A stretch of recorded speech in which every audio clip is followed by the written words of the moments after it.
అనకాపల్లి టీడీపీలో seat చిచ్చురేపింది. కొనతాలకు seat declare చేయడంతో మాజీ ఎమ్మెల్యే పీలా గోవింద్ అజ్ఞాతంలోకి వెళ్లిపోయాడు. ఉదయం 10 తర్వాత గుడ్ న్యూస్ వింటారని పార్టీ కార్యాలయానికి రావాలంటూ అనుచరులకు మెసేజ్ చేశారు పీలా గోవింద్. సీటుపై క్లారిటీ ఇవ్వకపోతే ఇండిపెండెంట్ గా లేదా వేరే పార్టీ నుంచైనా పోటీ చేయాల్సిందేనని ఇటు క్యాడర్ ఒత్తిడి చేస్తుంది.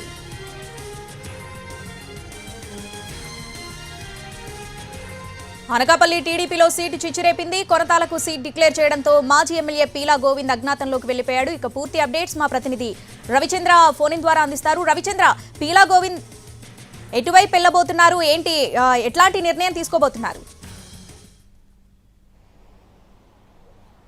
శ్రావణి, అనకాపల్లి సీటును జనసేనకు కేటాయించడంతో అక్కడ మాజీ ఎమ్మెల్యే పీలా గోవింద్ సత్యనారాయణ తీవ్ర అసంతృప్తికి గురయ్యారు. ఆయన నిన్న సాయంత్రం నుంచి వ్యక్తిగత వాహనంలో వెళ్లిపోయారు. ఆయన నిన్న సాయంత్రం నుంచి కేడర్కి అందుబాటులో లేరు.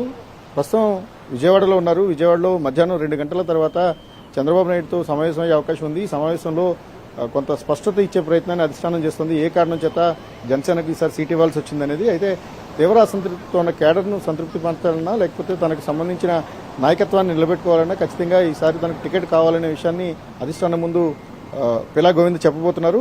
నిన్నటి నుంచి కూడా అక్కడ రాజకీయ పరిణామాలు చాలా వేగంగా మారుతున్నాయి. బలమైన అభ్యర్థిగా చూస్తున్న తరుణంలో తనను మార్చడం అనేది గడిచిన 6 నెలలుగా నేను ప్రచారం చేసుకుంటున్నాను. అయినప్పటికీ కూడా అకస్మాత్తుగా తన అభ్యర్థిత్వాన్ని మార్చారు కనుక నేను కేడర్కి ఏమీ చెప్పుకోలేని పరిస్థితి ఉందనేది పీలా గోవింద్ ఆవేదన. తను 2014-19 మధ్య అనకాపల్లి ఎమ్మెల్యేగా పనిచేశారు. బలమైన అభ్యర్థిగా ఉన్నారు. తనను మార్చడానికి గల కారణాలను అధిష్టానం చెప్పాలని ఆయన బలంగా డిమాండ్ చేసిన పరిస్థితి. మొత్తం పీలా గోవింద్ ఏదైతే అసంతృప్తిగా అసంతృప్తిని చల్లార్చే ప్రయత్నాన్ని మాజీ మంత్రి అయ్యన పాత్రుడు తీసుకున్నారు. ఆయన నేరుగా హైకమాండ్ దగ్గరికి తీసుకెళ్లే ప్రయత్నం చేస్తున్నారు. మధ్యాహ్నం 2 గంటలకు సమావేశం జరగబోతోంది. మరోవైపు పీలా గోవింద్ వర్గం మాత్రం ఖచ్చితంగా కఠినమైన నిర్ణయం అయినప్పటికీ కూడా పార్టీని వేయడానికి కూడా వెనుకాడవద్దని ఒత్తిడి తీసుకొస్తున్న పరిస్థితి ఉంది.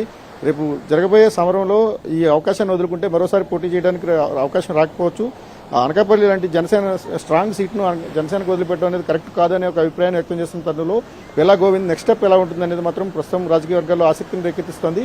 మధ్యాహ్నం 2 తర్వాత ఆయన చంద్రబాబుతో భేటీ అయిన తర్వాత ఎటువంటి నిర్ణయం తీసుకుంటారనేది తేలాల్సిన అవసరం ఉంది. మరోవైపు అధికార వైఎస్ఆర్ కాంగ్రెస్ పార్టీతో ఆయన టచ్లో ఉన్నారనే ఒక ప్రచారం అయితే జరుగుతోంది. అది అంతర్గతంగా తెలుగుదేశం పార్టీలోనే జరుగుతున్న ప్రచారం కావడంతో తెలుగుదేశం వర్గాలు కూడా కాస్త కలవరపడుతున్న పరిస్థితి ఉంది. ఓవరాల్గా అనకాపల్లికి సంబంధించి ఒక చిచ్చు రేగిందని చెప్పాలి. నిన్న సాయంత్రం నుంచి ఆందోళనలు జరుగుతున్నాయి, ప్రదర్శనలు చేస్తున్నారు. పీలా గోవింద్కు ఖచ్చితంగా సీటు ఇవ్వాల్సిందేనని వాళ్ళు ఆ వర్గం డిమాండ్ చేస్తున్న పరిస్థితి అయితే మనకు అనకాపల్లిలో కనిపిస్తోంది. Shravani. Right Ravichandra, thanks for the updates.